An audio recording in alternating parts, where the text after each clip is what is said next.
The lab smelled faintly of metal dust and ozone, every screen humming with quiet energy. Amid the scattered tools and glowing monitors, she leaned forward over the workbench, violet skin catching the daylight like polished amethyst, silver-white hair slipping over her shoulders. Her torn warrior dress and strange tribal chains looked out of place against the sterile walls, like a memory from another world dropped into steel and circuitry. Her hands pressed against the table, curious eyes tracing an earth fruit placed carelessly among the instruments. She tilted her head, a hint of a smile tugging at her lips, half amused, half fascinated, as if the universe itself had posed her a riddle. Behind her, he hesitated. A human scientist in plain futuristic clothes, sleeves rolled up, grease smudged on his palms. He wasn't prepared for this. For her. For the way her posture blurred danger and innocence, rebellion and wonder. He swallowed, unsure whether to speak or simply watch. The air between them carried a quiet tension, the kind that happens when two different worlds lean a little too close across the same table. The lab was never meant to hold beauty. It was a place of wires and cold steel, of glowing consoles that hummed equations into the air. Yet, in that moment, it seemed alive, breathing around her, bending itself to the presence of the alien girl. She stood at the center like a contradiction, a warrior in tattered garments, violet skin shimmering faintly beneath chains that clinked like fragments of forgotten stars. Her white hair spilled forward as she leaned over the metallic workbench, the curve of her posture both commanding and strangely vulnerable. Among the scattered instruments lay a single fruit, an earth melon, out of place and absurd in this world of machines. Her fingers brushed it with wonder, and then she lifted it carefully, as though she had discovered something sacred. For an instant, the lab's sterile silence broke beneath her quiet laugh. "Humans," she murmured, voice soft but resonant. "They love these, don't they?" Her eyes flicked up, catching his, and the scientist realized too late that he had been staring. He had been caught not by the shape of her body, but by the way she carried strangeness, as if it were second nature. He cleared his throat, forcing words into the heavy air. "It's a melon. People like them. Yes. Sweet, harmless." Harmless. She pressed the fruit to her chest, clutching it with exaggerated seriousness. "Then I'll keep mine safe." Her expression shifted. Playful, curious, just shy of defiant. The scientist blinked. For all his years of study, of measuring anomalies and predicting outcomes, he hadn't accounted for humor. He hadn't accounted for her. Outside the tall windows, daylight poured through in pale streams, illuminating the world beyond. A sprawling city balanced between glass towers and hanging gardens, its skyline threaded with streams of airborne vehicles. The sky shimmered faintly with pale auroras, remnants of the planet's magnetic storms. Technology and wonder had fused here, yet somehow it all felt less alive than the girl standing in his lab, clutching a melon like a stolen treasure. He shifted his weight, suddenly aware of how still he had been. His voice came quieter this time, as though afraid the walls might overhear. "You shouldn't be here. If anyone finds you—" She tilted her head, eyes narrowing. "Afraid for me or afraid for yourself?" The question cut sharper than any blade. His lips parted, but no answer came.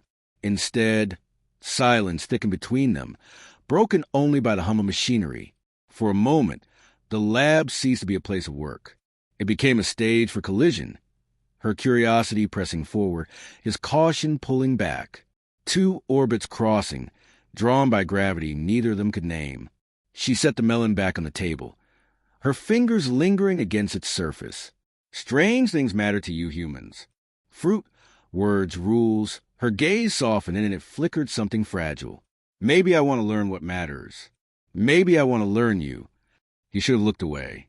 He should have turned to his machines, buried himself in data, pretended she was another experiment. But when her eyes locked on his, violet meeting human green, he felt a truth crawl through him, dangerous, undeniable. They were no longer stranger and specimen, no longer hunter and hunted. They were the beginning of something neither the world nor the stars had prepared them for. The melon still sat between them, absurd in its stillness, like an inside joke the universe had left on the table.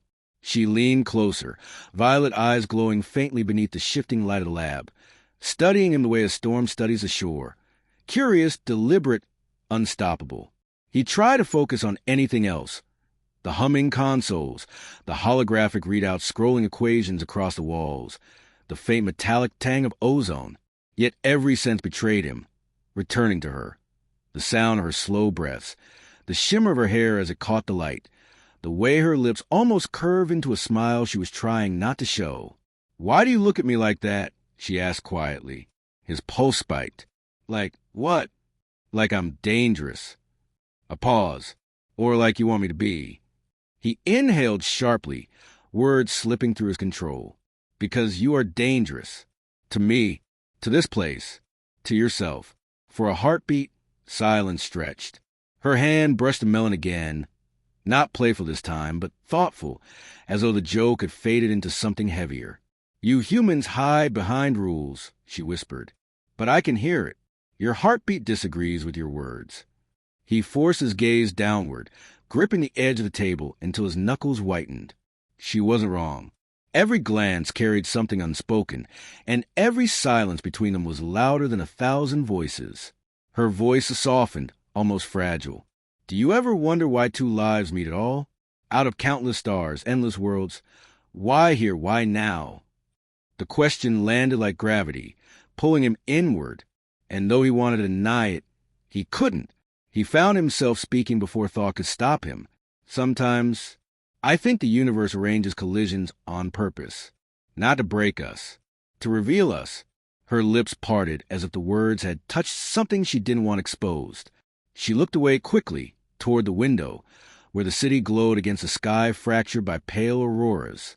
Beyond the towers, higher than the eye could follow, a faint shimmer pulsed in the atmosphere, like veins of light threading through space. He saw her notice it, the way her body stilled, her breath catching. "What is it?" he asked softly. Her hands clenched against the table's edge. "Not what? Who?" The words chilled the air. She stepped closer to the window, her chains clinking softly with each movement, her eyes reflecting that faint shimmer above the city. "When I was a child, my people said the stars carried memory, that every light in the sky was not just a sun, but a witness. I never believed it."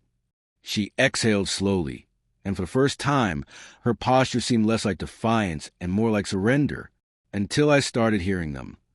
He frowned. "Hearing?" Her head turned, gaze locking back onto him, and the vulnerability in her eyes cut deeper than any weapon. "Every star has a voice. Echoes. Warnings. My body resonates. My father bound it once, with metal and chains. He said it was protection. I think it was fear." The chains at her wrists glimmered faintly, as though her words themselves had awakened them. He stepped forward, unable to hold himself back this time. "What do they say? These stars?" She closed her eyes. When she spoke, her voice trembled with both wonder and dread. "They say something is coming. Something that remembers me. Something I can't outrun." The air in the lab thickened. The monitors flickered, and for the first time, he realized that the alien girl standing before him was not simply an anomaly to be studied, not merely a beautiful danger to be feared.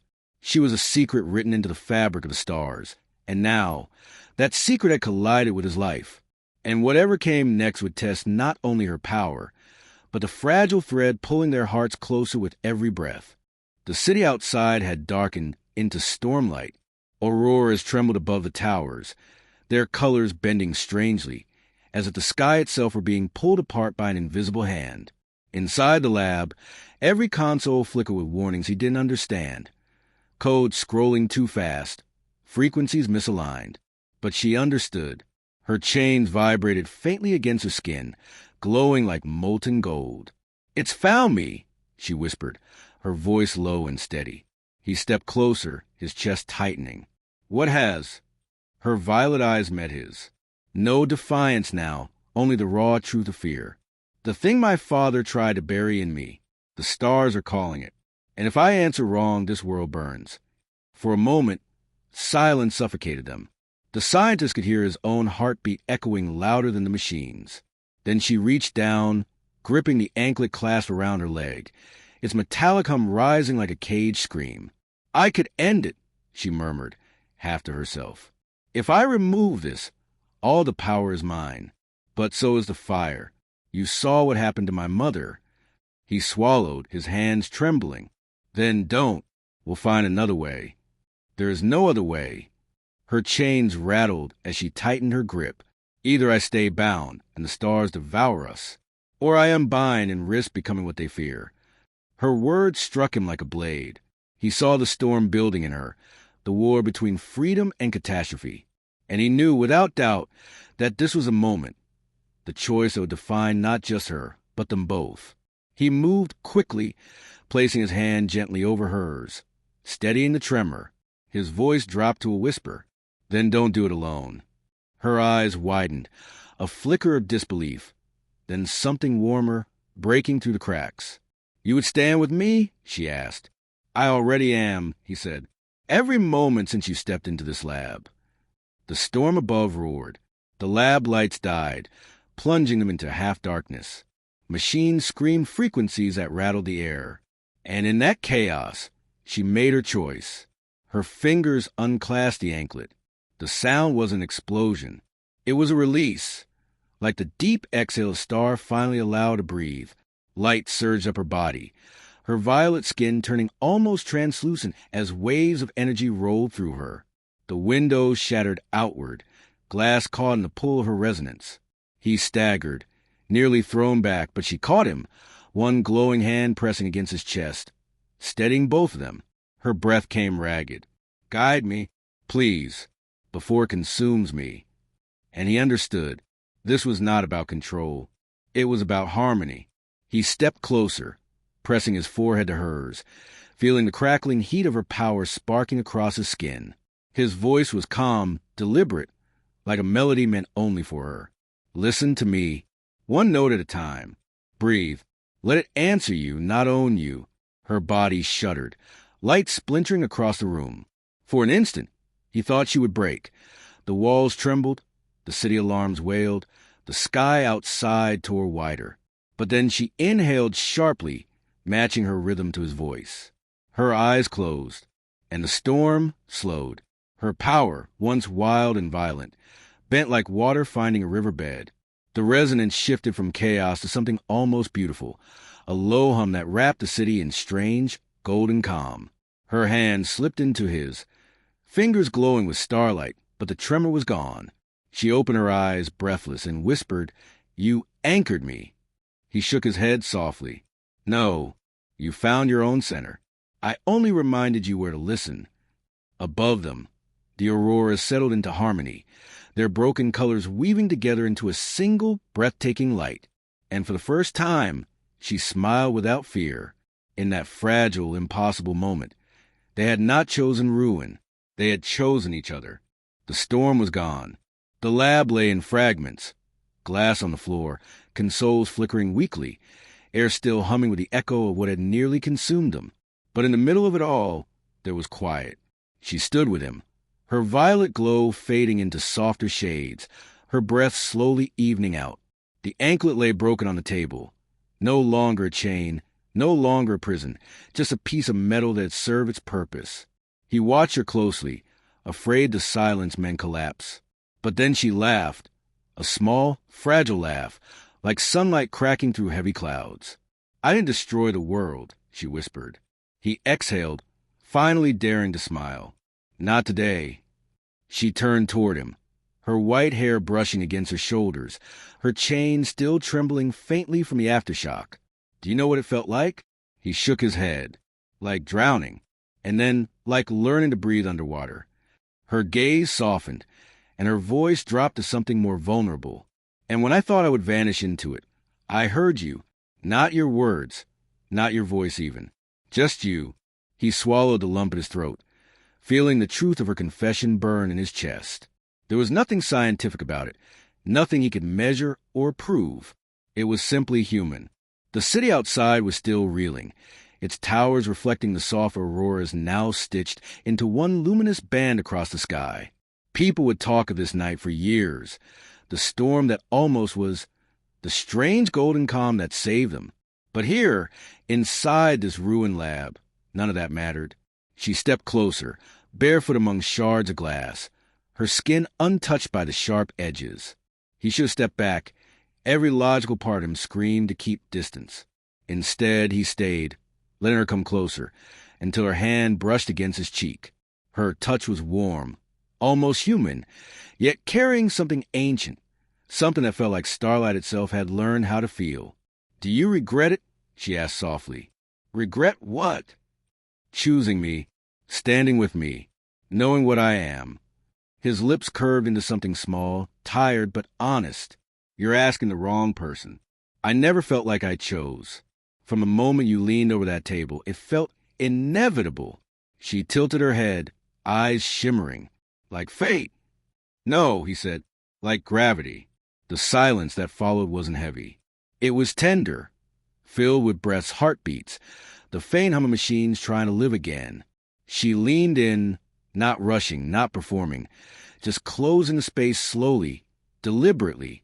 Their foreheads touched first, then the smallest brush of lips, hesitant but real. Not fire, not frenzy, just warmth, like the first flame in a long, dark winter. And in that closeness, something shifted. Not the world, not the sky. Just them. Later, when the city's lights returned and people filled the streets with stories of auroras and miracles, they would remember none of that. What lingered was simpler. The way her laughter had sounded against the ruin of the lab. The way his hand had found hers without searching. The way two strangers, bound by nothing but timing and trust, had turned catastrophe into harmony. Years later, perhaps, when memories softened and details blurred, the story would not remain as a tale of storms or broken chains. It would remain as something quieter, the way a heart remembers touch, the way a soul remembers being seen. And anyone who told it would end the same way. That didn't feel like a story. It felt like something I once lived. If you enjoyed the cinematic sci-fi romance, make sure to like the video and share it with your friends. Speech Balloon, let us know in the comments. How did you feel about the chemistry between the alien girl and the scientist? Belle, don't forget to subscribe to the channel, so you'll be the first to hear the next story.